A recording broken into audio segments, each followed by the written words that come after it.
میں ہار نہیں لیا کرتا، جیدے نے بے خیالی میں کہا۔ میں ہار اتارا کرتا ہوں۔ یہ کہتے ہی وہ چونک پڑا، اس کی ذہنی کیفیت ایسی تھی کہ یہ الفاظ اس کے منہ سے نکل گئے۔ بچے کے ماں باپ ہنس پڑے جیسے جیدے نے مذاق کیا ہو۔ آپ کام کیا کرتے ہیں؟ جیدے نے بات کا رخ بدلنے کے لیے بچے کے باپ سے پوچھا۔ میں پولیس کے محکمے میں ہوں، اس نے جواب دیا۔ میرا نام امتیاز ہے، میں آئی جی کا اسٹینو ہوں۔ پولیس سے کوئی کام ہو تو مجھے بتانا۔ ہاں جی، ضرور بتانا، بچے کی ماں نے بھی کہا۔ ہم آپ کی اتنی زیادہ خدمت کرنا چاہتے ہیں، اتنی زیادہ کہ آپ کچھ بتائیں۔ آپ میری اتنی زیادہ خدمت نہیں کر سکیں گے، جیدے نے امتیاز سے کہا۔ میری خدمت کوئی نہیں کر سکتا۔ آپ کیا کام کرتے ہیں؟ میں پولیس کا قریبی عزیز ہوں، جیدے نے کہا۔ اچھا اچھا، امتیاز نے ہنس کر کہا۔ آپ کا کوئی عزیز پولیس میں ہے؟ جی نہیں، جیدے نے کہا، پولیس کو میں عزیز ہوں۔ جیدہ خاموش ہو گیا اور اس کے چہرے کا رنگ بدل گیا۔ وہ ایسا بے چین ہوا کہ امتیاز اور اس کی بیوی نے اس کی یہ تبدیلی دیکھ لی۔ دونوں نے ایک دوسرے کی طرف سوالیہ نگاہوں سے دیکھا۔ تب انہیں خیال آیا کہ جیدے کے سر پر پٹی بندھی ہوئی ہے۔ آپ زخمی بھی ہو گئے تھے؟ جی، میں زخمی بھی ہو گیا تھا۔ جیدے نے پاجامہ ذرا اوپر کیا اور کہا، ٹانگ ذرا زیادہ جل گئی ہے۔ اوہ! بچے کی ماں کو جیسے بہت زیادہ صدمہ ہوا ہو۔ جلن کا زخم تو بہت درد کرتا ہے۔ جیدہ نارمل ذہن کا انسان نہیں تھا۔ اب تو وہ ایسے حالات میں اور ایسی نفسیاتی تبدیلی میں گر گیا تھا کہ اس کا ذہن معاف ہو گیا تھا۔ اس پر جذبات کا غلبہ ہو گیا۔ جلن کے درد سے میں واقف ہوں، جیدے نے کہا، بلکہ عادی ہوں۔ میں جلا ہوا انسان ہوں۔ میری بہن، میں جل رہا ہوں۔ اس آگ سے مجھے کوئی نہیں نکال سکتا۔ آپ کچھ دکھی سے لگتے ہیں، امتیاز نے کہا۔ کیا آپ مجھے اپنا بھائی سمجھ کر اپنے متعلق کچھ بتائیں گے نہیں؟ آپ سمجھ نہیں سکتے، جیدے نے کہا۔ میرے منہ سے نکل گیا تھا کہ میں ہار لیا نہیں کرتا، اتارا کرتا ہوں۔ اور میں نے یہ بھی کہا تھا کہ میں پولیس کا قریبی عزیز ہوں۔ میں آپ کو صاف بات بتا دیتا ہوں۔ اس نے امتیاز کی بیوی سے مخاطب ہو کر کہا، اگر آپ کا بچہ آگ میں نہ رہ جاتا تو آپ کا ہار میرے پاس ہوتا۔ سارے پاکستان کی پولیس آپ کو ہار واپس نہ دلا سکتی۔ اس نے امتیاز سے پوچھا، آپ آئی جی کے اسٹینوگرافر ہیں، شاید آپ نے جیدے کا نام سنا ہوگا، جو جیدہ جیب کترے کے نام سے مشہور ہے۔ میرا خیال ہے میں نے یہ نام سنا ہے، امتیاز نے کہا۔ میرا نام جیدہ ہے، جیدے نے کہا۔ میں سرکاری آدمی ہوں جسے لوگ سرکاری غنڈہ کہتے ہیں۔ کراچی کے چور اچکے مجھے اپنا استاد بلکہ پیر مانتے ہیں۔ کمرے میں خاموشی طاری ہو گئی۔ امتیاز اور اس کی بیوی کو جیسے سکتہ ہو گیا ہو۔ میں قابل نفرت انسان ہوں، جیدہ کہہ رہا تھا۔ آپ مجھے اتنی زیادہ خاطر تواضع کے قابل نہ سمجھیں۔ میں نے اگر آپ کے بچے کو آگ سے نکالا تھا تو آپ پر احسان نہیں کیا تھا۔ مجھے معلوم ہی نہیں کہ میں نے کیا کیا تھا۔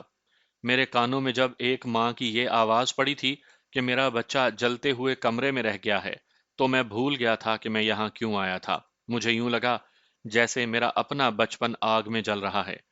اپنے بچپن کی کچھ یادیں سینے میں لیے پھرتا ہوں، پھر میرے بچپن کو آگ میں پھینک دیا گیا تھا۔ میں جل رہا ہوں۔ میرے سینے میں ایک بچہ جل رہا ہے۔